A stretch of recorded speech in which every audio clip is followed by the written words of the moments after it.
পাকিস্তান কী কারণে আফগানিস্তানে বিমান হামলা করলো? এর জবাবে আফগান সরকার এবং তালেবানরা কি করেছে?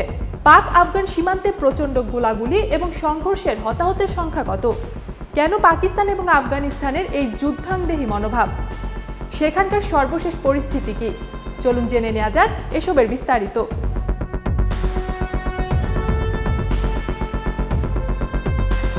শুরুটা করেছিল পাকিস্তান। গত সপ্তাহে তারা আফগানিস্তানের রাজধানী কাবুলে বিমান হামলা চালিয়েছিল। অভিযোগ, আফগানিস্তানের তালেবান প্রশাসন পাকিস্তানের নিষিদ্ধ রাজনৈতিক দল তেহরিক-ই-তালেবান যোদ্ধাদের আশ্রয় দিয়েছে, যারা ভারতের সহযোগিতায় পাকিস্তানে হামলা চালাচ্ছে। তবে এমন অভিযোগ অস্বীকার করে পাকিস্তান সীমান্তে পাল্টা হামলা করেছে আফগানিস্তান। থেকে শিখরে আফগান প্রতিরক্ষা মন্ত্রণালয়ের মুখপাত্র এনায়েতুল্লাহ খোয়ারিজমি বলেছেন, আফগান ভূখণ্ডে বারবার পাকিস্তানের সীমানা লঙ্ঘন এবং বিমান হামলার জবাবে তালেবান সফল প্রতিশোধমূলক অভিযান চালিয়েছে। অভিযানটি মধ্যরাতে শেষ হয়েছে।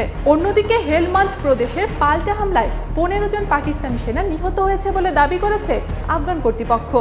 এছাড়া অভিযানের সময় আফগান বাহিনী 3টি পাকিস্তানি সামরিক ফাঁড়িও দখল করেছে। সেই সঙ্গে পাক বাহিনীর গোলা বারুদ এবং অস্ত্র জব্দ করা হয়েছে বলে আফগান কর্তৃপক্ষ দাবি করেছে। পাকিস্তানের স্বরাষ্ট্রমন্ত্রী মহসিন নকভি অভিযোগ করেছেন, তালেবান বিনা উস্কানিতে এই হামলা চালায় এবং তারা বেসামরিকদের লক্ষ্য করেও গুলি চালিয়েছে, যা আন্তর্জাতিক আইনের স্পষ্ট লঙ্ঘন।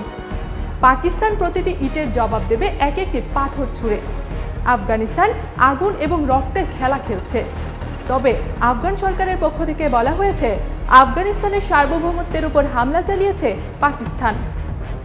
পাক আফগান সীমান্তে সংঘাত নিয়ে উদ্বেগ জানিয়েছে সৌদি আরব ও কাতার। দুই দেশই পাকিস্তান ও আফগানিস্তানকে সংযম এবং আলোচনার মাধ্যমে সমস্যা সমাধানের আহ্বান জানিয়েছে। সৌদি পররাষ্ট্র মন্ত্রণালয় এক বিবৃতিতে বলেছে, তীব্রতা কমানোই অঞ্চলে শান্তি এবং স্থিতিশীলতার জন্য অপরিহার্য। কাতারও একইভাবে দুই দেশের মধ্যে কূটনৈতিক সংলাপ বাড়ানোর আহ্বান জানিয়েছে।